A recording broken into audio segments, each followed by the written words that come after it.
calyx, but they no longer have the yellow calyx anymore. Hey, folks, for all those of you watching, I'm Tom Vasel. Psst, I'm Lance Myxter. Okay, sorry. I didn't know if I was supposed to introduce myself or you were going to do it. So. We're all easygoing here. Folks, if you don't know Lance, he's known for 2 things. Well, 3 things. 4 things, actually. So we'll start with the important things. He has done many reviews in the past on his channel, Undead Viking. He also is currently working with Gray Fox Games. For other things, he also runs the Alaboom, the longest video show on the internet. And he has more stories about things that have happened to him in his life to the point where, while I would never call him a liar, we're starting to wonder if this could all possibly happen to one human being. I've been told that I just have a really good memory of, like, the things that have happened. I don't know. Maybe that's just it. My father's the same way. He just kind of recollects, like, things that happened in his past. An interesting thing about memory is that somebody recently told me that when you remember something, you aren't actually remembering the time that it happened. You're remembering the last time that you remembered it. That's spooky. I mean, it's functionally the same, but your brain, the pathways of your brain, you don't actually remember, like, the moment it happened. You're remembering the last time that you remembered the thing that you remembered, which is why our recollection of things gets altered and changed slightly as time goes by, and we just kind of we transmogrify our past to, like, you know, and just it just no longer is exactly like, what's your earliest memory, Tom? What's like, if you have to think back as a kid, what's your earliest memory? I think I might remember my parents leaving me at my grandmother's house, but the one that's distinctly in my head is playing with Hot Wheel cars while my parents were discussing the school I went to kindergarten at. I really remember that. I was 4 at the time. Yeah, and see, that's like 4 years old is, like, they say, like, that's like the earliest you can go. I can remember being in a high chair and playing a game of throwing my pacifier on the floor, and then my mother being upset with me and picking it up, washing it off, and handing it back to me, and then I'd take it and I'd throw it back on the floor. That's, like, my earliest memory.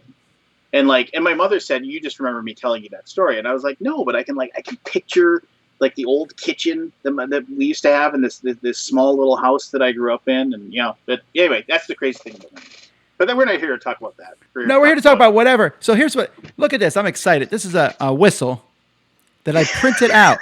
Now, listen. I got the 3D printer working all by myself. I don't need Roy anymore, except if it breaks. And is he your 3D printer guru that you have? Oh, he is. I mean, I couldn't believe it. This 3D printer, when it came in, the book for the 3D printer is, I don't know, 100 pages to put it together. It came apart in everything. And Roy has this big, long speech about how he thinks it's gatekeeping. You know, that they could make it a little easier to put together, but they want to keep out everybody who doesn't want to put it together. But it was a pain, and he put it together. But running it and switching out the colors and downloading the stuff. So I've been printing out some stuff for games. But I was curious, like, what were the top-rated things? And number 3 was a whistle, and I was like, well, I got to do it. And this is a really loud whistle. I'm not going to blow it here. Blow it. I want to hear it. You can't show me the whistle and say, "Oh, this works," and then, like, not use it. Okay, yeah, that's true. That's not so bad. Okay, that's worse. Yeah, okay. I printed out 2. The other one's better, but I don't know where that one is. My kid stole it. And my wife's going to come in and yell at me in just a second, probably, for blowing whistles. Alrighty, so, folks, we have questions. Or you have questions. We have answers. Go ahead and ask them. It could be either or both of us. We don't promise to answer everything. And, in fact, I can promise you we won't, but we'll answer a lot of them. Is there a list or calendar of all the Dice Tower stuff? We're working on it. I mean, you can always go see stuff that's scheduled for the future, but we're working on getting a calendar. What's the most recent game What's the most recent game you played, Tom? Rise of Queensdale. I'm playing through the Legacy game with my kids. Nice. So awesome. We play that once or twice a week at this point. Okay. Oh no. I played The Pretenders. I played that with my family. I forgot about that one. The Pretenders is a game where you give everybody a card, and there's like 10 items on the card, and you look at one of them and you say, number 6, and then everyone has to do number 6, and maybe number 6 is a lion. So each person acts like a lion a little bit, except one person's card just says Pretender. So So it's kind it's of very a similar to take on Spyfall. taking the Spyfall thing. Okay, yeah, I gotcha. It's actually a lot harder. It's really hard to act out something without letting the person who has pretender figure out what it is. Oh, yeah, I was just saying that would seem so easy. You'd look at everybody else going, "Rawr," and you'd be like, "Oh, okay." But then, I don't know. Yeah, I mean that must be new. I've never even heard of that game before. It must be one of those like cool pre-releases that you've gotten. Yes? No, that's an older game that they sent me Really? the second edition of it. It's a small little company from England, Oh, okay. I Never heard of it. believe. Yeah, I'm not actually sitting on tons of quote unquote hot games, if only because there's not a lot of games coming in the mail right now. Although I just got the newest version of Gloomhaven, the I forget the lion or something, the one Yes. that's going to be in Target. Yeah. So So, are you a big Gloomhaven guy? I don't know. Are you play a I lot of it? am. I really like Gloomhaven. I'm actually really excited about this because a beginning version of a game tends to attract me more these days than the 1 million piece version of the game. I don't Yeah. know. As I'm getting older, I'm getting tired of opening up a box and finding 1,000 things and trying to figure out where they go. I mean, so how much of the original Gloomhaven have you played through? Um, sorry, I mean that's not. I just want to point out that that's not me. No, no, I think that's my children upstairs yelling at each other right now. I that don't know what's that's going on. I'm just lucky. I think there's probably a movie going on in my house. Uh yeah, I'm farther enough in it. I'm purposely vague on the Gloomhaven, if only because that's the question I get asked more than anything else. I'm just tired of answering it because it's not going to be as far as people think it should be. Yeah, So I mean, I've got buddies that burned through it. They were like super excited for it, and they just burned through the whole thing, I would like to which do is cool. that, but there's just so many other things. Jaws of the Lion, that's right. Thank you, James. That's what it's called. Yeah. All right, I'm not getting any interesting questions here. Oh, there's one, I guess. Goofy says, Lance, what is your fascination with Vikings and why are you undead? I'm sure you probably Uh, get asked this a lot. well, Come on, no, I mean, folks, give me okay, some good so it's questions.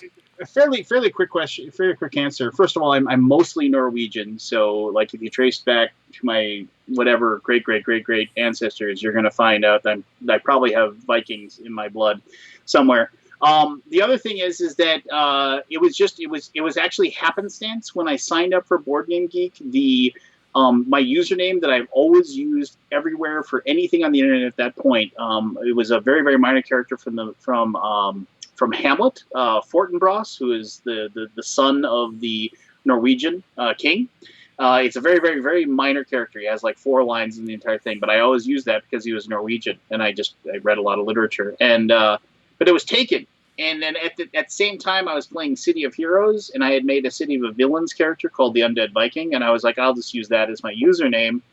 And then I got really into board games, and then I started making videos, and then I just used that name, and it just was my name. I mean, it's just one of those happenstance kind of weird things. I am not affiliated with the Undead Viking Mafia, which is a death metal band down in Florida. You might have gone to their concerts a few times, right, Tom? You're down in Florida, right? I am. Do you know that I've never been to any concert, like ever? Really? Oh, why not? I mean, I used to work security for concerts when I was in my 20s. See, that's where a lot of my stories come from. I used to work. I mean, back when I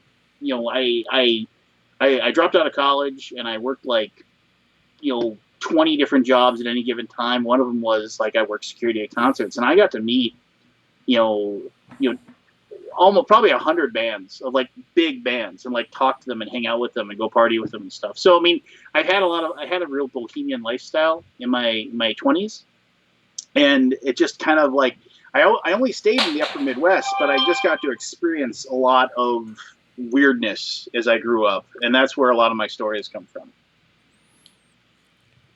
So Okay, I so mean, that is why Vikings. that's why I have lots of stories, and that's why Vikings. I've got, like I said, I'm mostly Norwegian, so and Vikings are cool. I mean, now there's tons of Vikings games, but back when I started doing videos and stuff, there weren't a lot of Vikings games. That is true. That is true.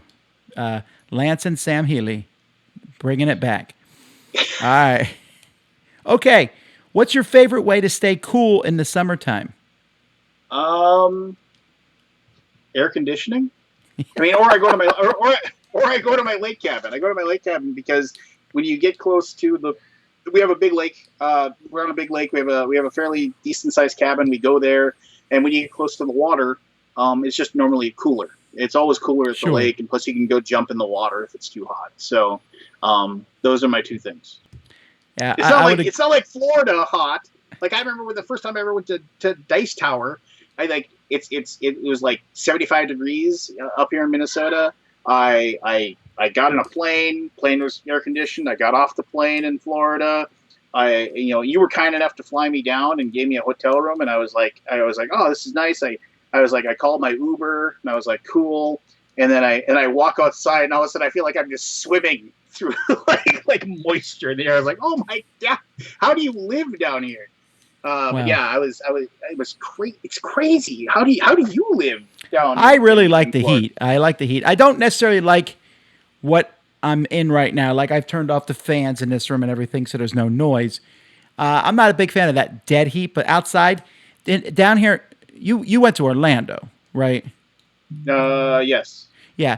In Orlando, there's no breeze, but in Miami, there's always a breeze. So it just doesn't bother me. I don't know. I like it.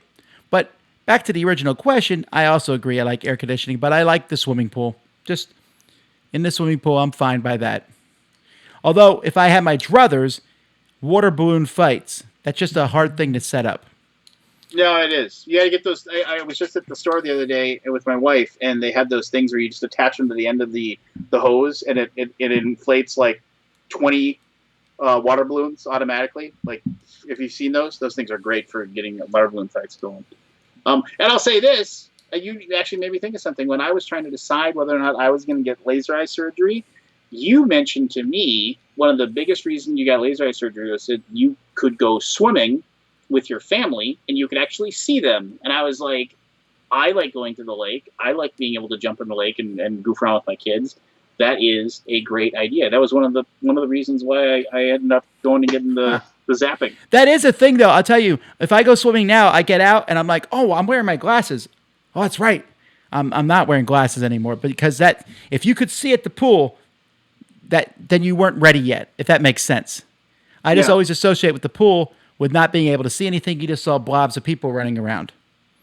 Yeah, no, I remember like the first month after I got my laser eye surgery done, I'd get in the shower and I'd be like, oh, I've got to take my glasses off. Like I would reach up and I would instinctively try to take my glasses off. But that was then.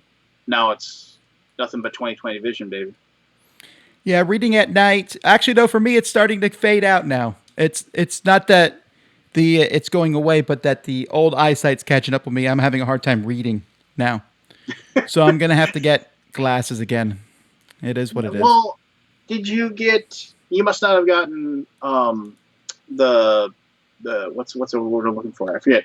It's what I got. It's like they fix one eye to see far and one eye to see close. And your brain turns your eyes on and off. It's called monovision. And so like if I look far away, I can see far away, but if I pick up a book, I can read it just fine. Maybe, but all I know is that they told me this would happen. They said once you pass 40, and there you go. I don't know. There you go. This seems like it's a inside question here, but they want to know what you think of Rise of Skywalker. Is this something that you've proclaimed loudly? No. So I am a person who on the Alaboom, which you mentioned, it's my every Wednesday night we get together and we talk. And there are luminaries. Tom was even kind enough to grace us with his presence once. And Tom is an open invite to come any Wednesday evening. He wants to join us. He can. But I'm lucky enough to be joined by like Scott Alden from BGG. Richard Ham is on there. Peter Shirey, a guy that is a bigwig over at Cool Me or Not. Forrest Bauer. He was just on this the other night. Oh, yeah? Yeah, that's awesome. Yeah, so Bauer's Game Corner from Forrest Bauer from that. I mean, so it's just a lot of board game geeky people, and so Richard Ham and I had a long drawn out yelling match about how I thought Last Jedi was just a really horrible Star Wars movie, and he thought it was amazing, and we kind of just went back and forth, and I've softened my tone to it a little bit. I still don't think it's a good movie. I think it really put Star Wars into a spot where I didn't enjoy it. But I've come to grips with the fact that I think that Last Jedi is just, it wasn't my Star Wars movie, right? I am perfectly fine with just having 1, 2, 3, 4, 5, 6, and that can be my Star Wars, and like 7, 8, and 9 can just exist. I think it's as an okay to option. say you don't like a movie, though. Well, no. Sure, that's the way it is with. I mean, I could say, such a movie's not my kind of movie. That's the way it always is. There's movies I don't like. I don't like. I don't know what's a popular movie. I don't like some of those old movies that people love. I think The Godfather's a little boring. But people like movies or don't like movies. I think it's okay to say you don't like them. I'll say it. I don't like Rise of Skywalker. Well, Rise of Skywalker. I mean, this is not a real clever take on the movie at all. But Rise of Skywalker was kind of like, oh, how are we going to fix the assumed problems that Last Jedi created? And just kind of try to appease the long-term fans, but also try to like continue the storyline. And they ended up just kind of like it's like the end of the big giant fanfare, and the guy with the symbols at the end just misses, at the very end. And it just, that's what I felt too. I felt like they deliberately erased stuff from the previous movie. Yep. The best review I read of it was someone said it was that they let Reddit write the script. And I think that's fair.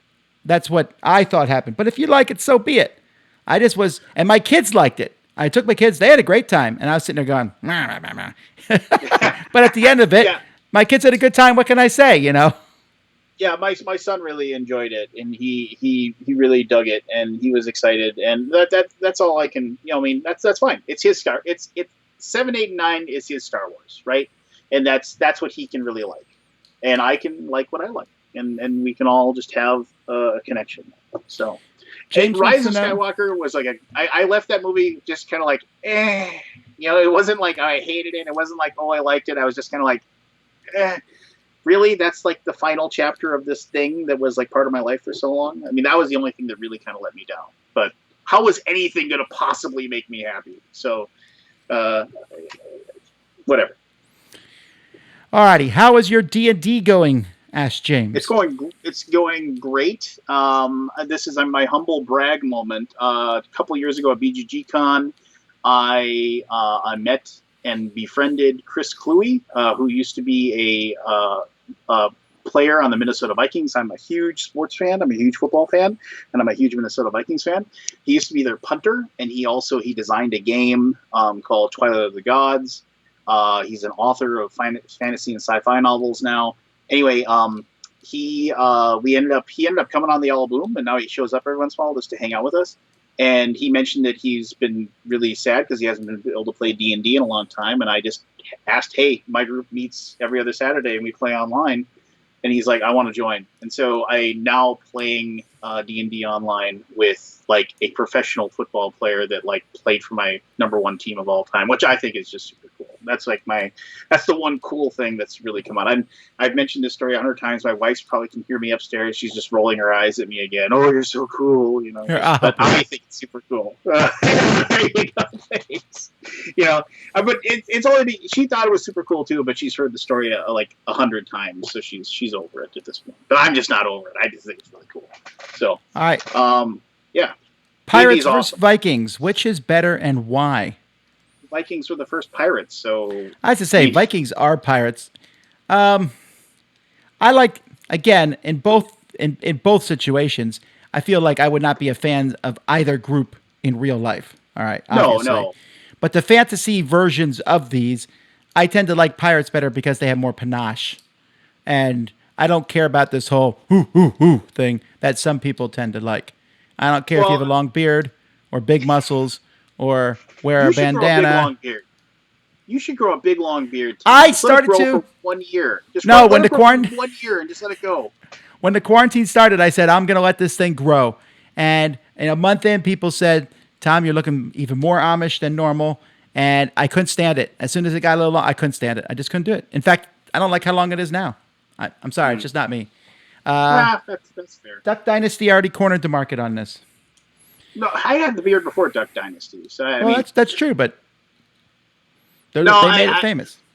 I once, actually, like when I was fine, when in my early 20s, when I was first able to grow a goatee and a mustache and everything like that, I remember mentioning to my mother once, I was like, I think I'm just gonna let this grow, and she said, "You should. It'll look nice on you." And she's regretted it ever since. She hasn't and then I just boom, I let the beard grow.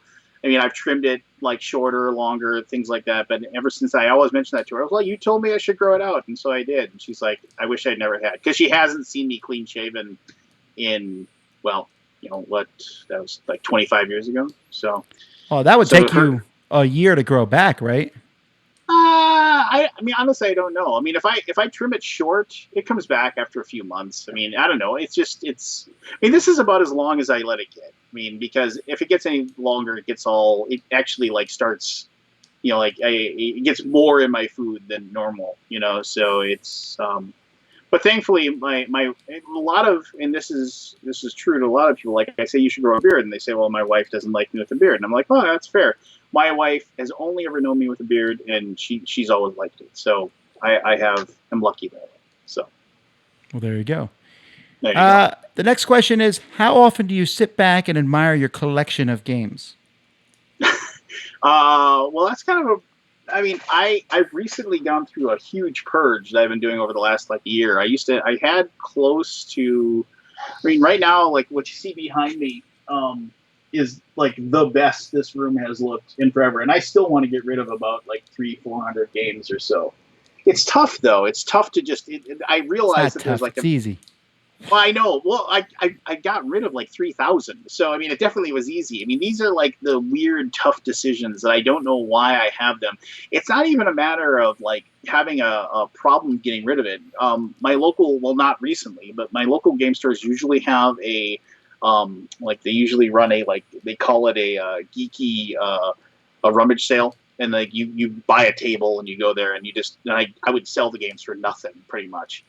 So much so that the last time they were going to do the Geeky Rummage sale, I got contacted by the person who that runs the store. He said, I was told by most of the people that do it, they said, if you are going to show up and have a table, they aren't going to show up. And he said, I don't want to ban you, but you can't be in this one, but you can be in the next one. Because people were upset because because I just had too much stuff, and I was giving it away. I guess I never understood that concept. I mean, the same thing was said to me at Dice Tower Con. I never understood that concept too much. Just because I had stuff doesn't actually take stuff away from you. Besides, I have weird stuff. Other people have good games. Yeah. Well, I mean, but I've been to Dice Tower, and I mean, it is crazy. I mean, people who haven't been to Dice Tower, when you go there, there's the room where everybody has their stuff that they're selling in the flea market, and then there's the room that's all of Tom's stuff, which I think is, and to your credit, it goes to charity. So, I mean, I think no, you're thinking of two different things. One, there is a charity auction that we have a lot of stuff for, but the other one goes to the Dice Tower. I don't want to. Oh, okay. Well, I don't want to pretend. I should say this. It goes to. I apologize for misrepresenting you.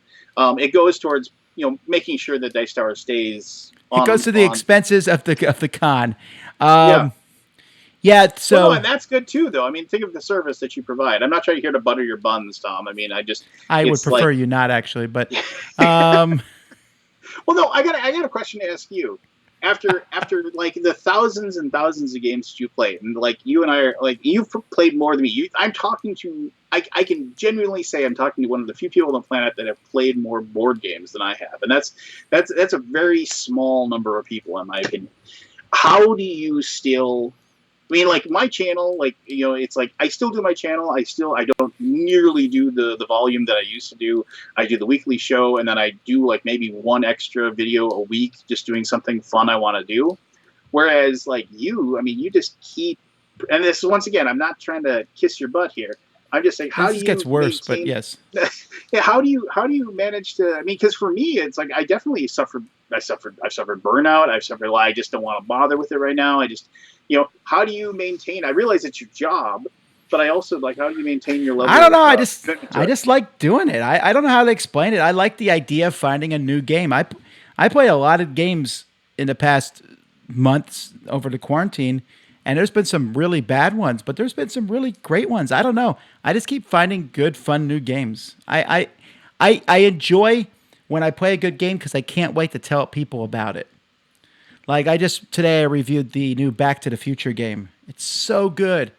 And I was just excited to tell everybody about it because I love the movie. Is that the Chris Leader one? No, it's not. I haven't played his yet. This is the Funkoverse one. Okay. And it's really good. It's a straight up great cooperative game that feels like the movie. Has great components. It's like Horrified Part 2. Except it's Back to the Future. They're very similar. It's designed by the same team. I do like the Horrified, so I enjoy that. Let's jump to some more questions. Tom, have you ever gone swimming in a lake? Yes, I hate it. I like my clear chlorine water, please. What about the ocean?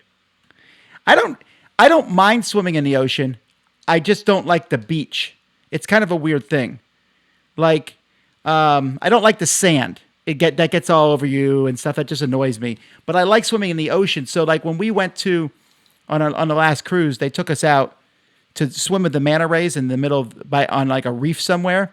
And I love that because the sand didn't mean anything to me at that point. You jumped off the boat, you're in the water, and get back in. I love it. Ocean water is awesome. I just don't want to swim and then walk back up on the beach. I got you. I feel you. But if I'm in a boat in the ocean, which I've done several times, that I love. I think that's fantastic. So the shark can come by and wash your toes? I just assume there's no sharks. I just have to do that. Have you been painting anything lately? Yes, actually. I've been painting. I'm one of those people that I backed way too many of the Reaper Bones things, so I got thousands of and no lie, thousands of unpainted Reaper Bones miniatures. I just actually finished assembling this Minotaur demon guy, and I'm gonna give him a coat of primer here. And I'm gonna dive into him. I got into Warhammer again after I was big into Warhammer in my my teenage years. I got into Warhammer again, and of course spent way too much money on miniatures. That I've got a huge backlog of that. And now, but I can't go play because my Warhammer store is closed. And I got no game stores I can be part of. Look at this. Ooh. Is that you? That is not me. That is my daughter. So that is. Not only was that my daughter's miniature, that's the third miniature she's ever painted. That's amazing. She was at home. She was drawing and painting and stuff. And I thought, So I bought a big set of paints. I gave it to her. I'm paying her, everybody. I said, see if you like doing this, because if you don't like doing it. And she has just really enjoyed doing it. And she's really, I'm biased, obviously, as a parent, but it's great. So I'm going to get my games painted now.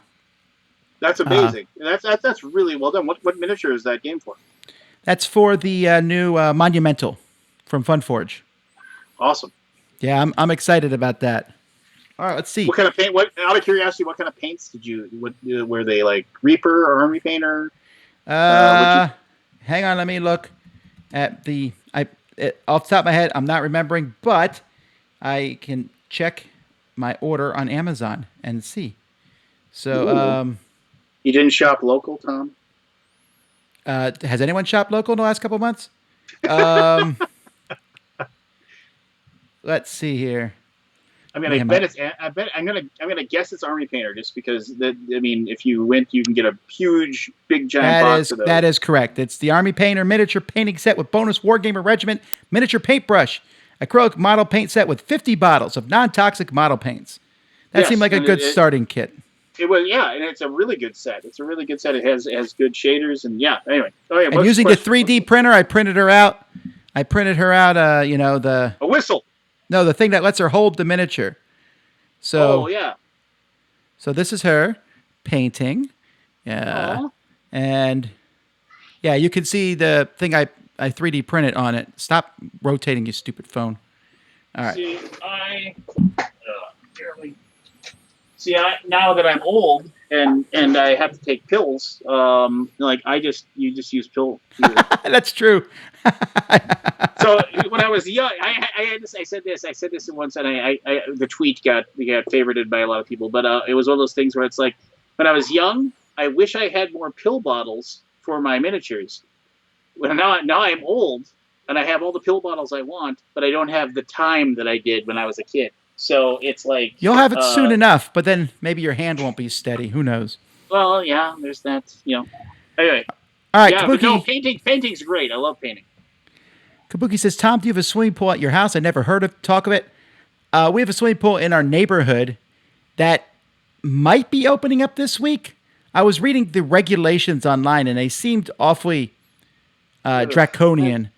Not that I'm... But yeah, but would you really be jonesing to go and sit in a DNA stew of people at a... No. The doctor said that's not a problem. The chlorine and stuff, swimming is fine. It's that they don't want you associating like outside the pool or being near other people in the pool. The problem is that I think they're going to make it groups of 5 or less at the pool. And they're also moving the chairs so they're 6 feet apart. And that's all well and good, except I got a family of 9. So it's like, all right, you 3 kids can't go. And then when we get there, we don't want to sit apart from each other, you know. So we'll see. I don't know if our neighborhood's going to open it up. Well, I haven't really put much effort into it. I just read the things today. So I got to ask you, Tom. You play tons of board games. Do you ever play D&D or role-playing games? Would you if you had the time, or is it just where you just don't have the chance to? I have, but I've consciously made a choice to not do that, not because of any other reason than just to save time in my life.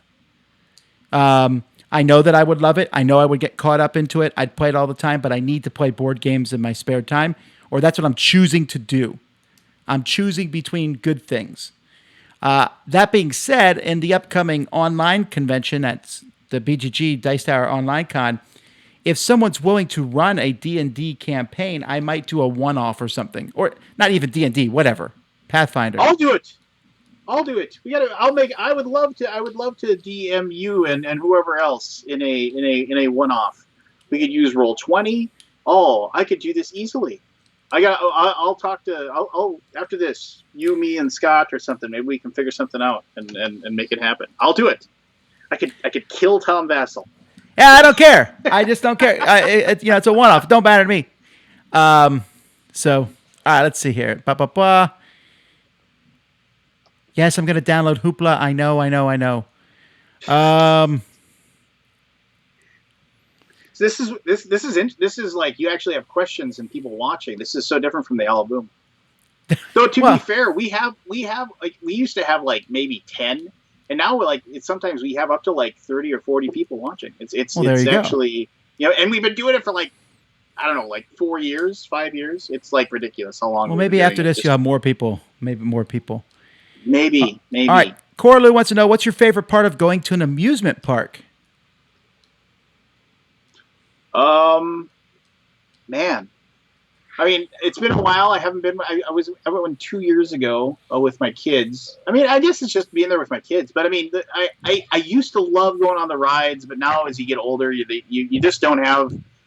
It isn't so much. I think it's the equilibrium thing. It's just. Well, for me, it is. Well, yeah. I mean, my equilibrium is not what it used to be, but also it's just like it's one of those things too where. I don't know what it's just they aren't as much fun. It's like you're just kind of getting rocked back and forth. And as a kid, you're like flying back and forth and having a blast. And as an adult, you're like, oh my knee, oh my hip. You're just like you're like. I will say I agree though. At some point, I suddenly realized I loved going to amusement parks because I loved seeing my kids have fun. Like that was by far better than going myself. Watching your one of your children like race to that line of the roller coaster like breakneck speed because they can't wait to get strapped into this death machine to like throw them around corners as hard as they possibly can. I mean that's something I really like. And well, that being said, though, good memories. If we're talking about a personal thing, I still like sitting in the middle of an amusement park, drinking a Slurpee or something, and watching some traveling troupe show thing walk by. I don't know how to explain it, but that feeling of being there in a crowd and seeing something happen, and then like either the musicians or it's that like if you go to a Renaissance fair, there's always that one like the jester that moves around and like he has his little spiel where he does his dance and does his tricks and stuff like that. Those are fun to watch. I agree. And that's actually one of the things I always liked about Gen Con, because you'd be wandering the halls at Gen Con and suddenly there'd be some people there playing some Renaissance fair instruments, or you see orcs walking around doing something. I like that. I've always found that to be the one thing about Gen Con I liked, just finding weird stuff in different corners. Yeah, I remember the first year I went to Gen Con, I stumbled upon a band doing covers, all dressed up as Klingons, and they were singing "My Sharona" in Klingon and playing it. So yes, I mean, it was like I couldn't recognize the song, and I was like, doom, doom, doom, doom, doom, but they were singing it all in Klingon as well, which I thought was pretty cool. So yeah, that's the one thing that's gonna stink, man. I mean, it's like no conventions, no. Sure, that's the Conventions. thing. I don't necessarily miss the. That's the one thing I miss. I think about conventions. We can get a lot of this stuff online, but it's also weird because I've talked to people like Lance and other people in the industry, and I'm like, I'll see you next year. It's weird Yeah. because we used to be like, oh yeah, I'll see you in 2 or 3 weeks or whatever. I'll see you at the next one. Yep. And Yeah. now, Totally. I mean, I was all at right, Gamma. I mean, who knew at Gamma that like that was like the last time anybody there was, I and would that's have not even really a gone. convention. I would have Yeah, gone. All right. People want to know if Dan wants to know if you've ever played Blood Rage with Sam Healy. I've never played it with Sam Healy. I did play with Eric Lang once though, which was a treat. He definitely amped up the charisma during that session. That was pretty amazing. Um, I have not, though. Blood Rage is still one of my top games of all time. I thoroughly enjoy that game, and that's tough for me. My as you have. Well, I know your top games kind of stay the same, year in year out, but you kind of have that rolling 15, right? Or Yeah. rolling 10 of games that like you want to see on the table, but Blood Rage just continues to hit my table over and over again. You should have your daughter paint Blood Rage for you. It's already painted, actually. So that's. Um, Womp womp. well, no, we're Well, just. just coat a primer, redo it all. I don't want to actually get her to the point where she doesn't like painting the models either, right? So I want to Yeah, keep it yeah. a joke. So, like, for example, in Monumental, you have these leaders and then a bunch of troops. I'm just having her paint the leaders because each one's different. It's interesting. Once you paint the troops, it becomes more of an assembly line. That's true. I mean, you look at. I mean, I have friends who are Warhammer assembly line painters, and like I just don't know how they do it. They just sit there and just. Well, I'm gonna do another 20 skeleton warriors today. Just like, oh my heavens, how do you? I just don't know how they have the wherewithal to do all that. But they find enjoyment in it, so good for them. Does Tom still believe in Vasel's law from 2015? I said it. That great games will eventually be reprinted. Oh my word, yes. I got a bone to pick with you. I was saying that around the same time. I think he co-opted that from Hey me. man, I you think just didn't call it a law. Yeah, you know what it was? I was in some. I think I was at a chat or something, and someone said, "Does Vasel have a law?" And I was like, yes, great games will come back in print, and then you're stuck with it, right? Oh, well, Then I no, had to clarify and say it doesn't count. IPs don't count. That like if you can't get the rights to an IP. But I'm telling you, the last 4 or 5 years, I talked to publishers and they scrape the bottom barrels. I want to change my thing and say if the game's slightly mediocre, it's going to get reprinted. So there are the exceptions to prove the rule. I mean, like Glory to Rome will never be reprinted the way that it Sure, is. but that's Just because the rights are unattainable. yeah, I mean the one half of the people that own that has basically said the game will never be reprinted. From my cold dead hands, you will take this game. So yeah, I mean, but yes, I agree. I mean that's I mean look at Well, anyway, people Restoration want to know. Games. He wants to know: does Lance have any laws? Well, you stole mine. But I'm not sorry. no, I guess my only law would be just that it I people like reviewing games, like you review games, Richard Ham review games, I review games, Scott Nicholson review games, all these people that are reviewing games. My law is that just because we take the time to put a video together and put it on the internet, it doesn't make our opinion any more valid than anybody else's opinion about a game. If Okay, Joe Smith down the street says I no, agree. because I agree with that go mostly, ahead. but someone who plays a lot of games can give you maybe some more in depth. I agree. Like Roger Ebert saw thousands of movies, so I'm definitely gonna listen to his opinion on a movie. But that does not necessarily mean that game, just because you, Mr. Vassal, say that game X is like a fantastic game, that doesn't necessarily make it a great game. That just means it was a great game Oh, for I you. agree on that. Yes. And so I mean, there's tons of games out there. I mean, I think Pandemic is one of the most boring games of all time. I played it a handful of times. I never want to play it again. Yeah, I know. I've said that thousands of times. Everybody knows I'm not a big fan of Pandemic. I recognize why people like it. I just don't think it's fun. And the thing is, and that's going to be like recently on Board Game Geek, it's going to become very shortly, if it hasn't already, the most owned board game in their database, which is no small feat, right? I mean, it's but because I don't like that, because I didn't like Small World, things like games that Well, lots this and just lots of people basically shows you really have no like. good gaming taste, though. That's not Oh a. no, I would That's agree. a. I would agree. I'm a shill and a has been, but I'd rather be a has been Has been yes. I'd rather be a has been than a never was. So I we'll never just go that was. way. What's this? I lived anyway. Yeah. Um, am I backing the new Kemet version? You know what? I have barely looked at it. I really have made a rule that I try not to look at Kickstarters till they're 2 weeks out. That way, I'm only looking at so many Kickstarters at any given point. Although So is it I am new? peeking at. Is it totally new or like a second edition, or is it an expansion off of the original No, Kemet? no, no. It's a new version. It's using, I think, the new 1.5 rules. They reworked a lot of it. I'm not sure. Again, I haven't looked at all of it. The miniatures are all different and Eh, everything's. what's wrong with Kemet? I still play Kemet. I love it. Why do I need a new No version of one's it? coming to your house to burn the copy you have. You can still I know play it. exactly. I mean, it's just like I get it. I get it. You see, that's one thing. I mean, I know you said positivity here, and there's so much about the board game industry to love, but I mean, there's lots of times when there's games that are just great and just great anyway. Kemet is one of those games. Kemet is a great game. It's just it's so superb, and it is part of my rolling 15. And the thing is that that didn't need a reworking. That's just somebody looking at a spreadsheet somewhere and saying, you know what, we can make a lot of money if we did You know, this. you say that, but there have been reworkings of games I didn't think necessarily needed them. That the reworkings came out good, like Twilight Imperium 4th Edition is a nice reworking of Twilight Imperium 3rd. But they did need to do that because I mean, You're only be saying honest. that in retrospect. You probably, if I had told you that, you would have probably got really mad.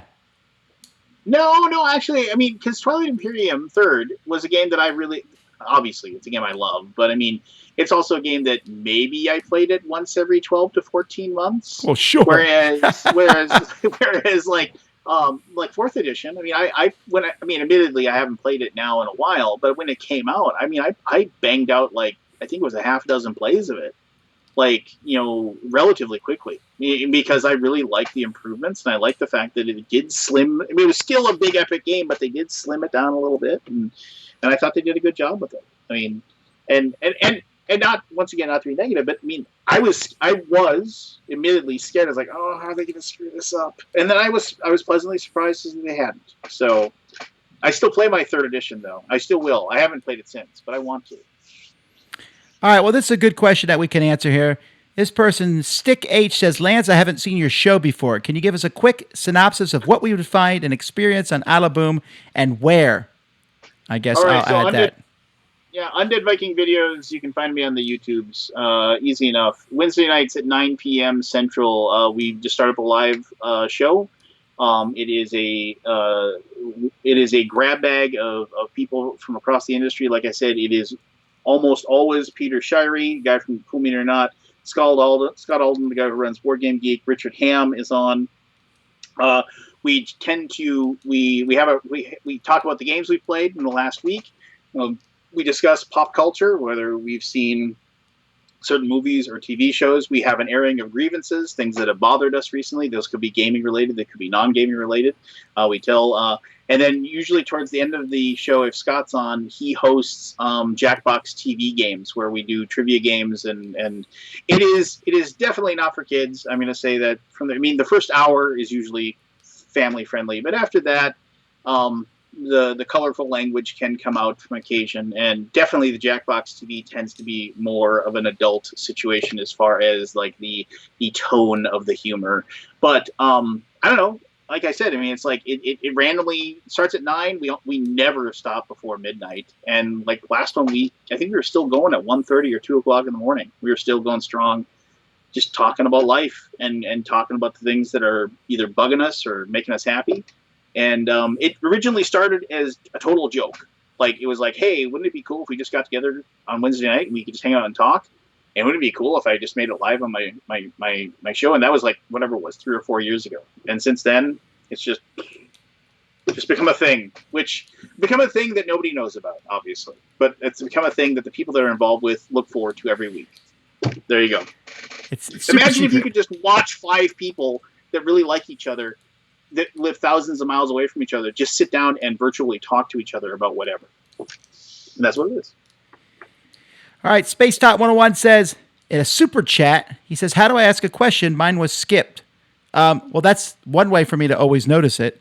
I just don't answer all the questions. I apologize. Some things, like I went back and looked at your questions, like you asked, what's your favorite game right now?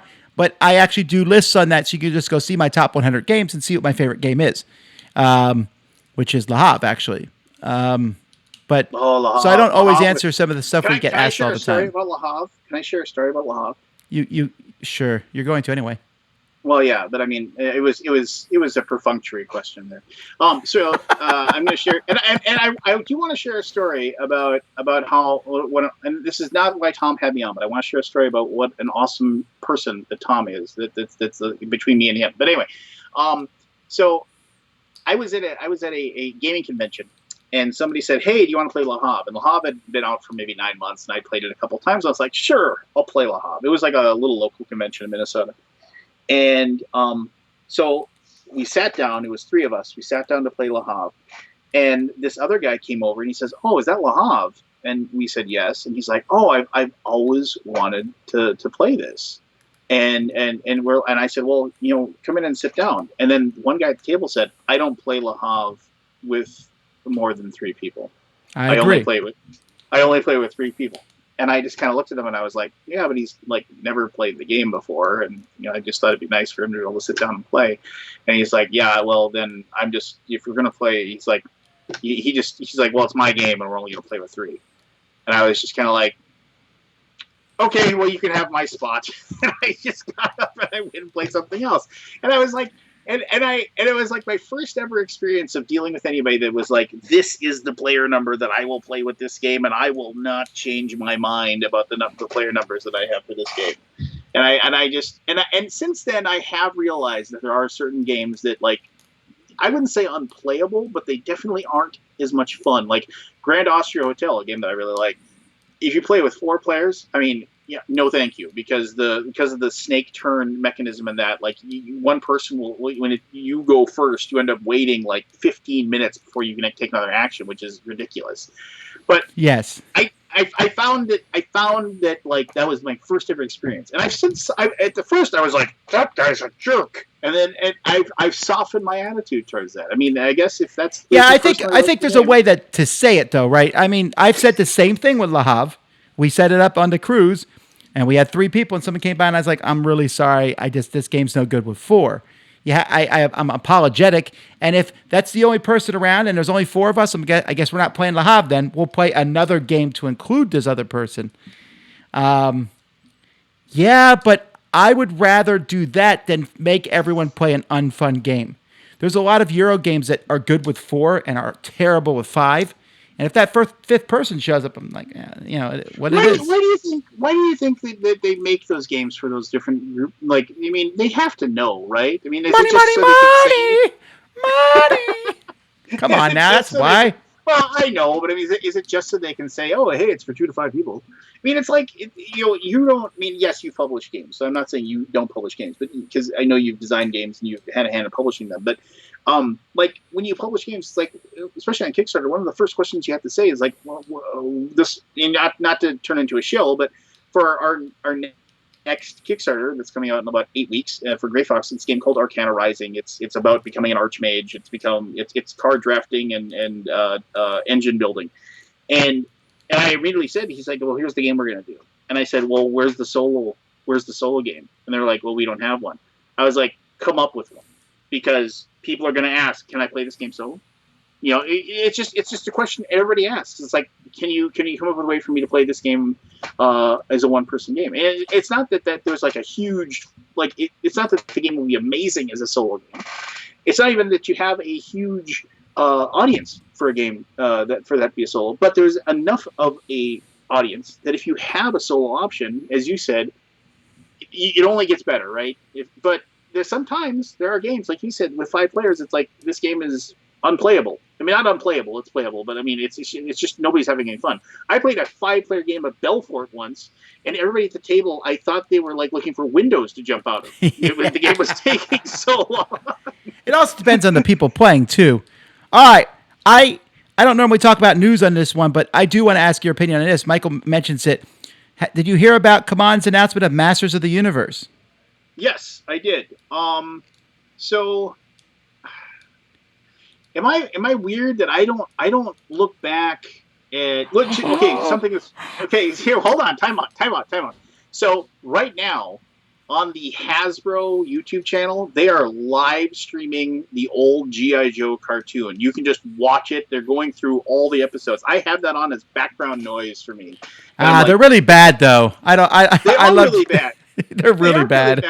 But I just watch them because it's like I remember seeing them as a kid. I remember biking home from school, and I remember turning on WGN, the channel from Chicago, which had the cartoons on after school. And I remember sitting there and watching this. But I can remember watching He-Man, and I remember having it on. But I also remember thinking this is horrible, because it was just I didn't like Orko. I thought Orko was so annoying. And it was just he is annoying. How do you not know Prince Adam is He-Man? They look exactly the same. It's just like oh look, it's Superman. I'm putting on these glasses. All of a sudden now you. No, I get that too. I think it's also dumb, but I like the IP as a game.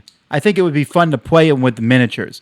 That's what I'm excited about. Well, I think that the miniatures are going to be the big pull, right? I mean, it's just I can already see the little cool looking Destro. It really depends on how they go with it, right? Are they going to go straight cartoon style? Are they going to be kind of like a grim and dirty version of it kind of thing? I mean, I want to see a Skeletor looking really, really evil, not cartoon Skeletor. Well, sure. Well, what about the Skeletor from the movie with Val Kilmer? Not Val Kilmer. Who was in that? Dolph Lundgren. Yeah. Dolph Lundgren, yes. No. But someone in the chat here says that Kevin Smith's doing a cartoon of this for Netflix, and they did redo She-Ra, and that I've only seen a couple episodes. My kids were watching it. It seemed really good. Yep. No, my daughter and my son watched She-Ra. They were really good. For that matter, Voltron was really good. If you haven't watched the new Voltron. Oh, I mean, I went back and watched the old Voltron, and it's almost embarrassing. That we used to be all jazzed to watch that, but if you watch the new one, the new one is really solid, and I'm also pleased that the new one they did from what my kids tell me, because I didn't watch the whole thing, but they did a really nice story arc, and just kind of finished up everything and stuff. And there's I think in the last season there's an entire episode devoted to them playing D&D basically, and it's just it's them in the D&D world, and it's really good. It's really worth watching. Really good stuff.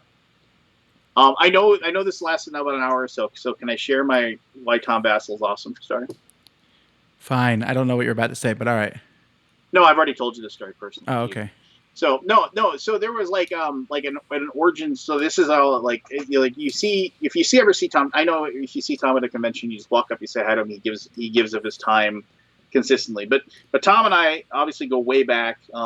We started doing the video review stuff right around the same time. I mean, it was one of those things where and I give all the credit in the world to Tom, for and once again, I'm not trying to kiss your butt.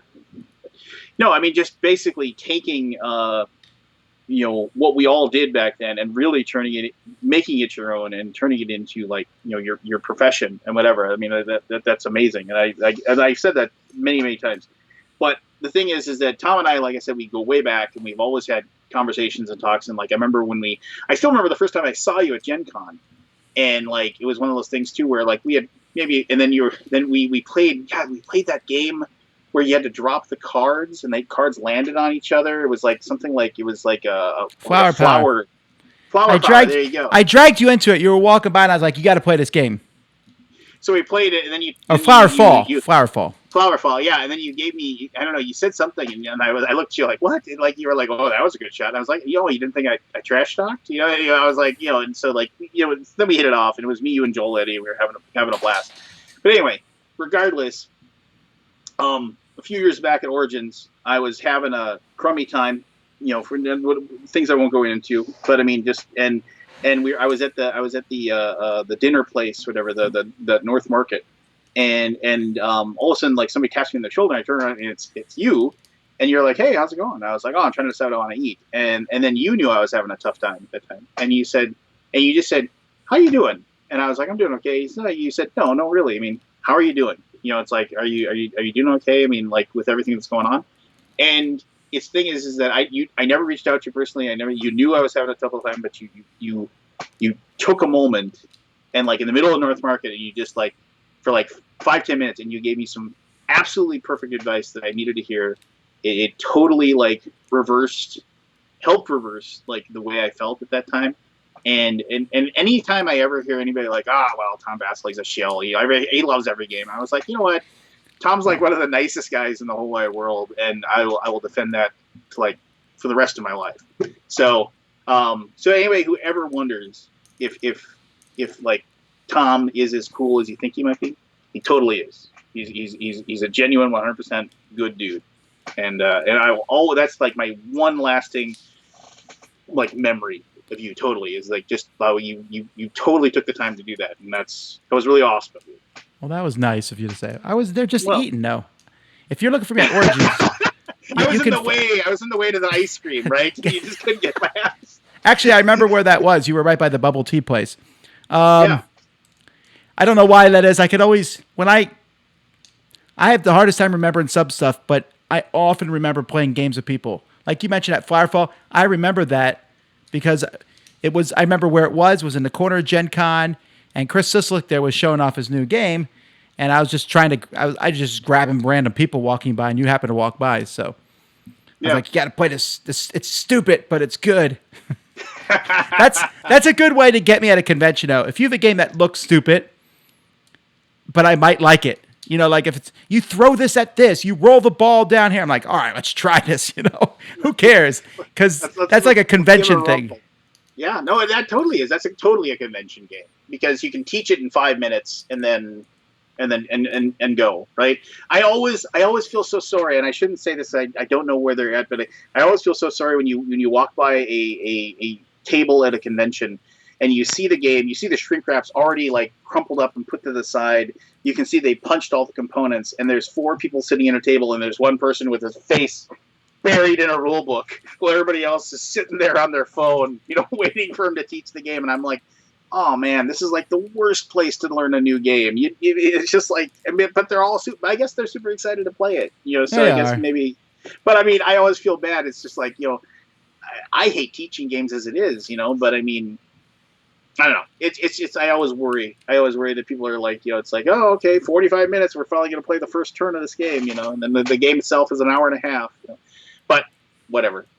What do I know? I've done that before at a con where I'll get a game out. I go through the rules, and about 10 minutes in the rules, I'm like, nope, not happening here, because some games just aren't good to do in that situation. Well, you ever notice that too when you open up the rule book and like you can tell. I mean, and I'm sure more people have, but you've got to have like that sixth sense, like I do. Like you get through like the first 2 pages of the rule book, and you're like, no, this is a rule book I'm going to read tonight before I go to bed. Let's just bust out game. Let's just bust out Battlestar Galactica and play. We all know how to play that. I'm not going to subject you to this. Tomorrow I'll subject this after I read this and set up the game and look at it all. But yeah, it's not that it's a bad game. You just know that you're going to bore the heck out of everybody that's sitting at your table as they're waiting for you to like get to that point of teaching it.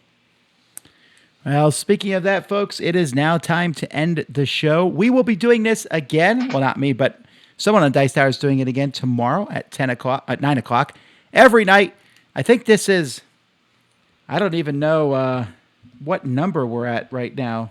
We've been doing this since we've been stuck in quarantine. So is this something you're doing for quarantine, Tommy, or what? Yeah, I started at the very beginning, And I was going to do every one myself, and after a while, I started falling apart. So the other guy stepped up and helped me. And I think this is like number 60 or something like that in a row. But I would love to stop doing these because that means we're all free. But I think we'll be doing them for a while still. So Yeah.